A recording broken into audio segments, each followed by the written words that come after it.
দ্রব্যমূল্য, আইন শৃঙ্খলা এগুলো নিয়ন্ত্রণে আনতে হলে আপনাকে জনগণের সমর্থিত, আপনাদের জনগণের কাছে দায়বদ্ধ, জনগণের কাছে জবাবদিহি, রাজনৈতিক ওয়েট ছাড়া এইসব এই ধরনের সরকারের পক্ষে সমাধান করা সম্ভব নয়।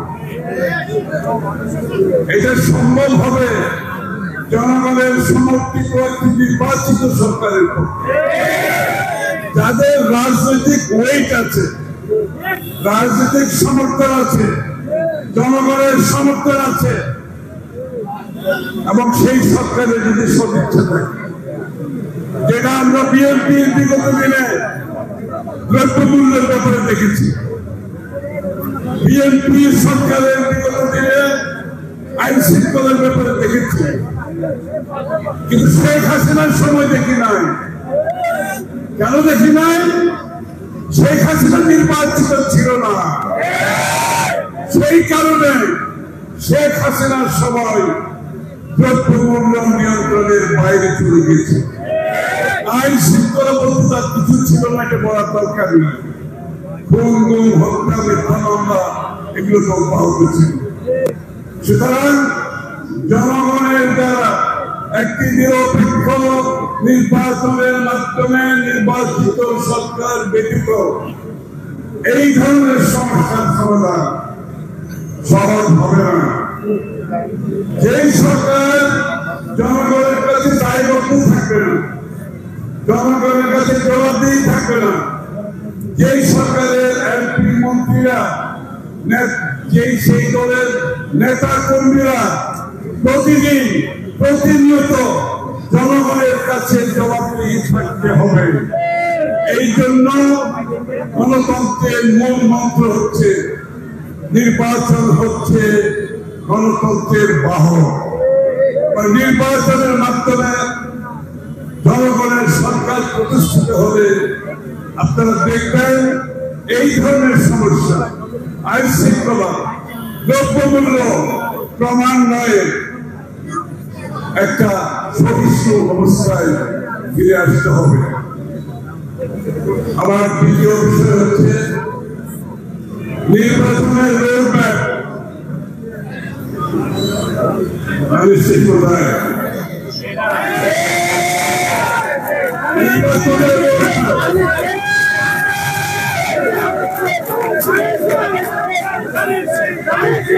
নির্বাচনের রোডম্যাপ বন্ধুগণ, আমাদের কত 16 বৎসর ধরে আমাদের নেতা কর্মীরা, বিএনপি নেতা কর্মীরা বিগত 16 বৎসর ধরে গুমের শিকার হয়েছে, খুনের শিকার হয়েছে, 60 লক্ষ 70 লক্ষ প্রায় মিথ্যা মামলার শিকার হয়েছে, পুলিশের হেফাজতে মৃত্যুবরণ করেছে, জেলখানায় বিনা চিকিৎসায় মৃত্যুবরণ করেছে। আমরা যখন জেলখানায় আমাদের উপস্থিতিতে বিএনপির নেতা কর্মীরা চিকিৎসার অভাবে মৃত্যুবরণ করেছে, দেশনেত্রী বেগম খালেদা জিয়াকে চিকিৎসা না দিয়ে মৃত্যুর মুখে ঠেলে দিয়েছে। আমাদের নেতা কর্মীরা চাকরি হারিয়েছে, তাদের ব্যবসা হারিয়েছে, বাড়িতে থাকতে পারে নাই, ধান খেতে থেকেছে, বেদিবাদে থেকেছে, পালিয়ে বেরিয়েছে। কি জন্য? বাংলাদেশে একটি গণতান্ত্রিক অর্ডার ফিরিয়ে আনার জন্য, বাংলাদেশের জনগণের সব অধিকার ফিরিয়ে আনার জন্য,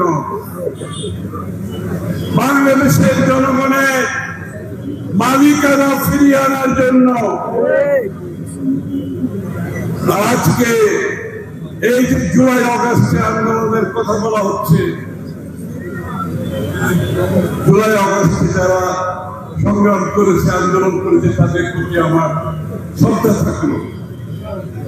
এই জুলাই আগস্টের আন্দোলনে সবচেয়ে বেশি মৃত্যুবরণ করেছে বিএনপি নেতা, সবচেয়ে বেশি নেতা কর্মীরা জেলে গিয়েছে।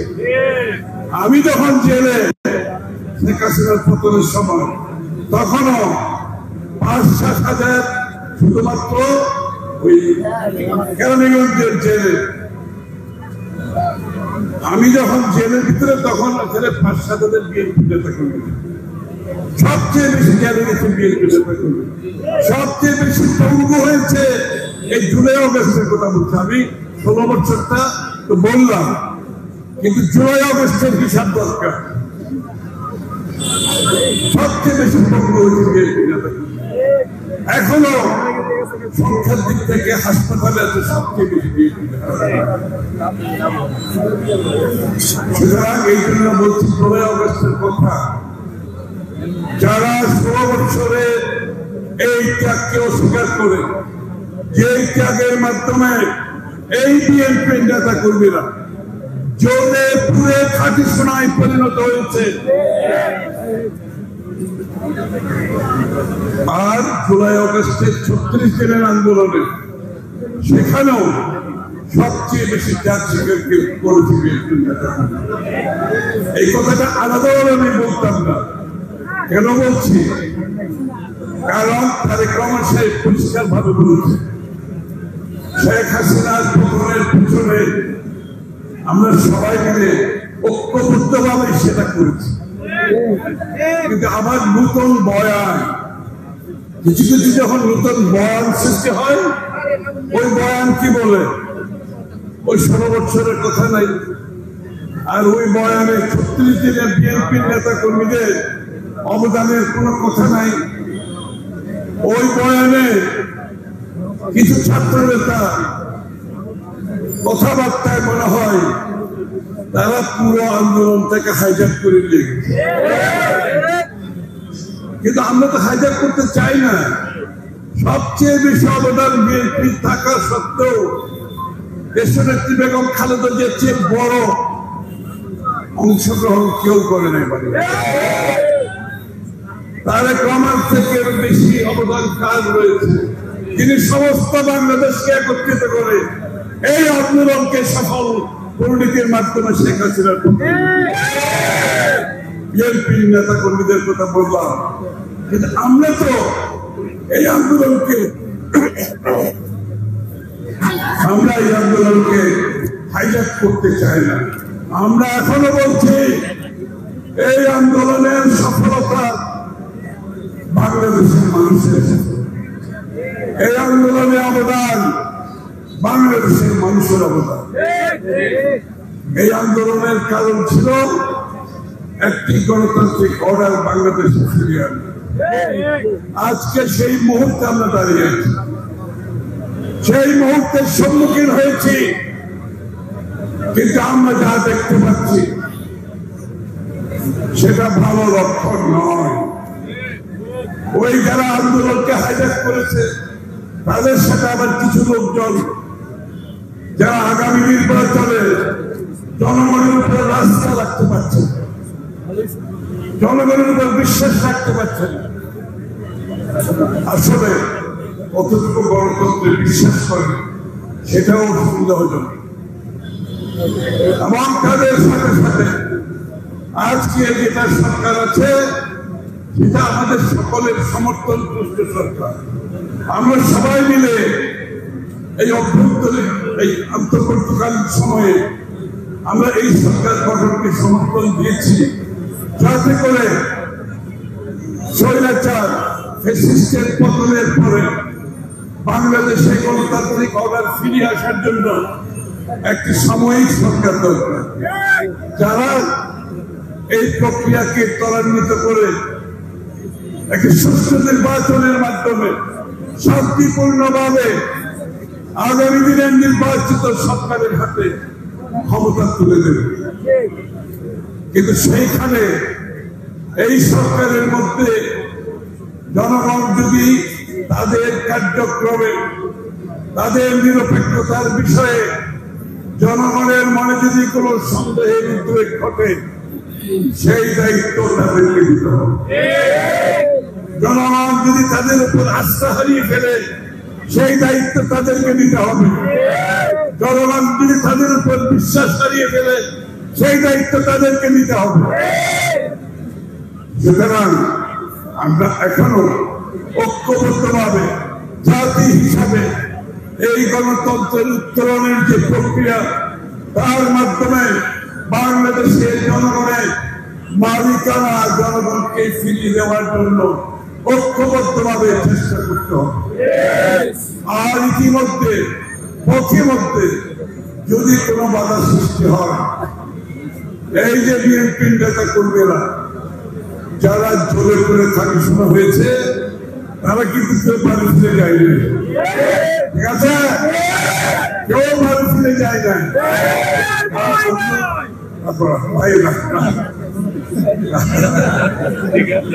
আমি বুঝতে পারছি তোমার অনুভূতি, আমি ঠিক আছে। সুতরাং আমাদেরকে সেটা মাথায় রাখতে হবে, মাথায় রাখতে হবে। কিন্তু তারেক রহমান সাহেব একটি কথা পরিষ্কার করেছেন, আমাদেরকে বুঝতে হবে বাংলাদেশের রাজনীতিতে গুণগত পরিবর্তন আসবে। ওই আগের রাজনীতি চলবে না। শুভেচ্ছা স্বাগতম রাজনীতি স্বাগতম এগুলো হবে না। এখন মেধাভিত্তিক রাজনীতি করতে হবে, ঠিক আছে?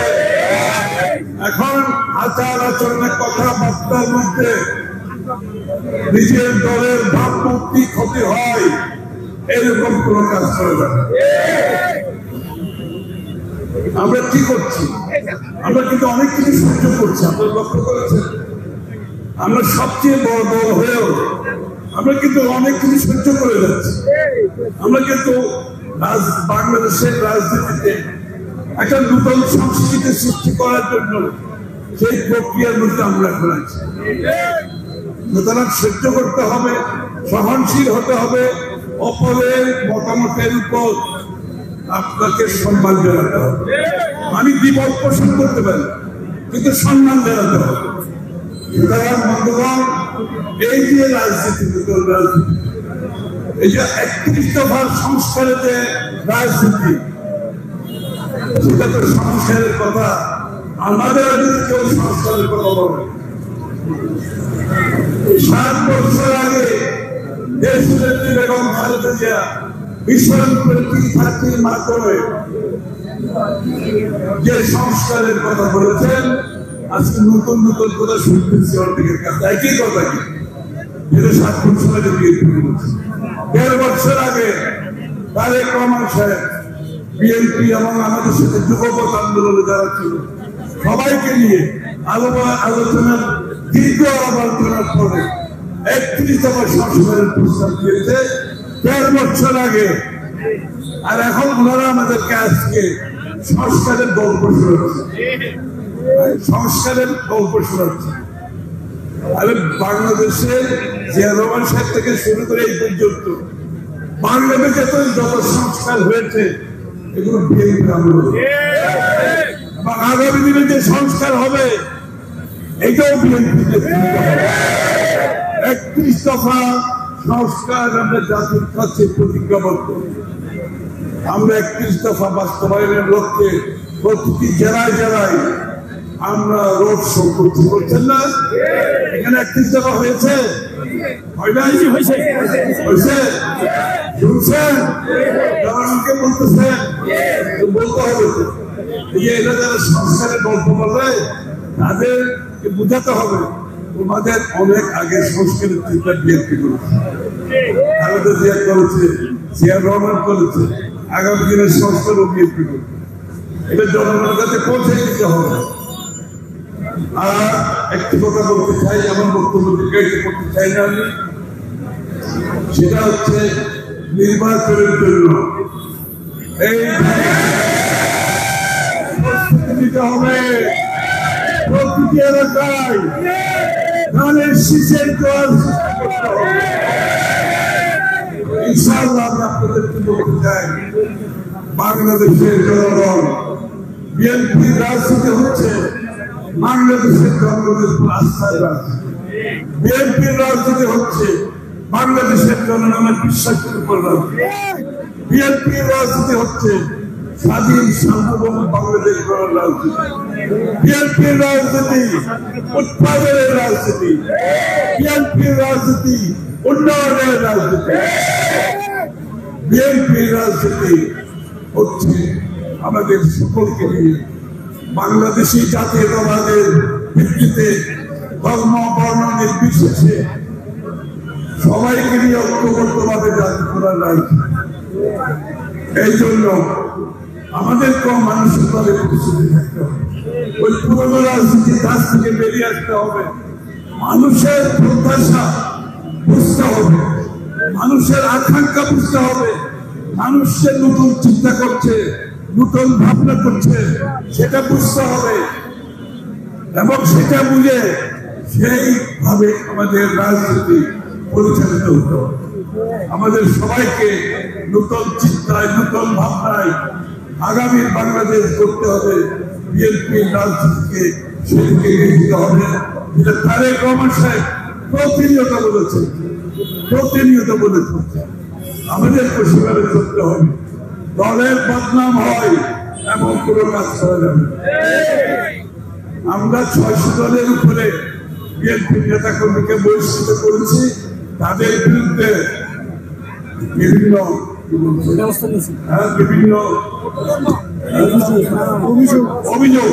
অভিযোগের কারণে অনেকে প্রমাণও হয় নাই, কিন্তু এই জন্য করা হচ্ছে জনগণ যাতে আস্থা পায় বিএনপি ক্ষমতায় আসলে এইগুলো চলবে, এগুলো এখনো চলবে।